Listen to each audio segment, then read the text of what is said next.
뉴욕 증시, 은행주 하락 속의 혼조, 다우 0.5% 하락 마감. 뉴욕 증시는 소매기업들의 실적 발표 속에 은행주의 약세 등의 혼조세를 보였습니다. 22일 뉴욕 증권거래소에서 다우존 30 산업평균 지수는 전장보다 114.86포인트, 0.51% 하락한 34,288.83으로 장을 마감했습니다. 스탠더드앤드푸어스 S&P 500 지수는 전장보다 12.22포인트, 0.28% 떨어진 4,387.55로 거래를 마쳤습니다. 나스닥 지수는 전장보다 8.28포인트, 0.06% 상승한 13,505.87로 거래를 마감했습니다. 다우지수는 이틀 연속 하락하고 나스닥 지수는 이틀 연속 올라 엇갈린 모습을 보였습니다. 투자자들은 이날 발표된 소매기업들의 실적과 미국 은행 등급 강등 소식, 국채금리 움직임 등을 주시했습니다. 개장 전에 발표된 메이시스와 딕스 스포팅 굿즈와 로우스의 실적은 엇갈렸습니다. 미국 백화점 업체 메이시스의 분기 실적이 시장 예상치를 웃돌았으나 분기 순손실을 기록하고 매출도 지난해보다 줄었다는 소식에 주가는 14% 이상 하락했습니다. 스포츠용품 판매점 딕스 스포팅 굿즈는 실적도 예상치를 밑돈 데다 연간 주당 순이익 전망치도 하향 조정하며 주가는 24% 이상 떨어졌습니다. 주택 리모델링 용품 판매업체 로우스는 매출은 시장 예상치를 소폭 밑돌았으나 주당 순이익이 시장의 예상치를 웃돌면서 주가는 3% 이상 올랐습니다.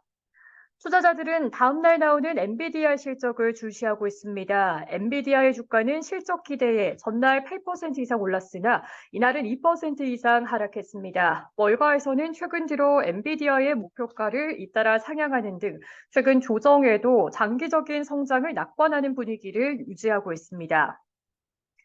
최근 시장의 하락 압력으로 작용했던 미국의 장기 국채 금리는 하락세를 보였습니다. 10년물 국채 금리는 4.32% 수준에서 30년물 국채 금리도 4.41% 수준에서 마감했습니다. 모두 전날보다 고점을 낮췄으나 애널리스트들은 단기적으로 국채 금리가 오를 가능성이 있다는 점에서 증시에 추가 압력이 될 수 있다고 우려하고 있습니다.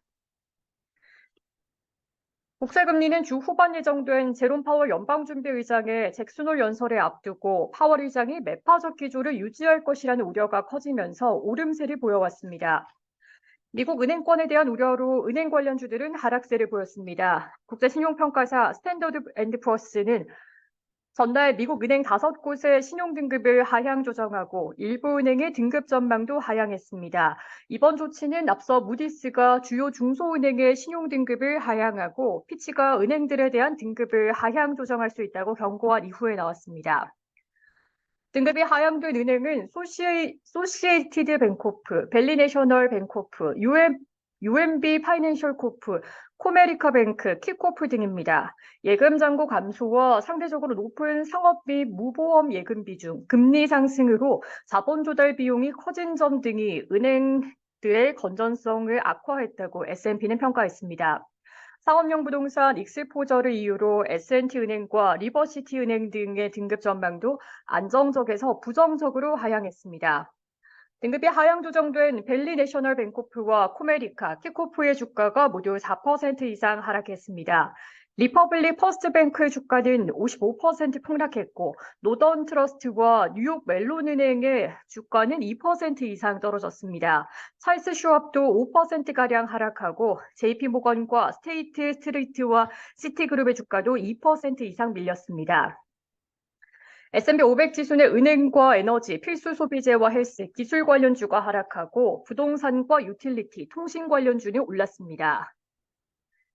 뉴욕 증시 전문가들은 국채금리의 상승이 단기적으로 주가의 하락 압력으로 작용할 수 있다고 경고했습니다. LPL 파이낸셜의 애덤 턴퀴스트 수석 전략가는 CNBC에 10년물 금리가 10월 고점 근처를 맴돌고 있기 때문에 증시가 약간 흔들리고 있다고 생각한다라며 10년물 금리의 공식적인 저항선 돌파를 주시하고 있다. 금리가 더 오르기 시작한다면 이는 주식시장에 약간 더 깊은 조정에 대한 경고 신호가 될 것이라고 말했습니다. 그는 주식에 대해 비관하지는 않는다면서도 지금은 강세장에서 후퇴 국면에 있다라고 전했습니다. 크로스마크 글로벌 인베스트먼트의 빅토리아 페르난데스도 페르난데스도 CNBC에 시장이 금리 상승으로 계속 조정을 받을 것이라고 말했습니다. 그는 더 높은 수익률이 조금씩 주가에 타격을 주는 것을 보게 될 것이라며 실적 시즌을 거의 통과했기 때문에 거실 경제적 스토리가 시장 변동성의 상당 부분을 견인할 것이다. 그리고 긍정적인 경제 스토리는 금융 환경이 충분히 긴축되지 않았음을 연준에게 알려준다는 점에서 시장의 양날의 검이 될 것이라고 말했습니다. 시카고 상품거래소 패드워치에 따르면 연방기금 금리 선물 시장에서 마감 시점 연준이 9월 회의에서 금리 동결할 가능성은 84.5%, 0.25%포인트 인상할 가능성은 15.5%에 달했습니다. 11월 회의까지 금리를 0.25%포인트 인상할 가능성은 43%에 달했습니다. 시카고 옵션 거래소 변동성 지수는 전장보다 0.26포인트, 0.93% 하락한 16.97을 기록했습니다.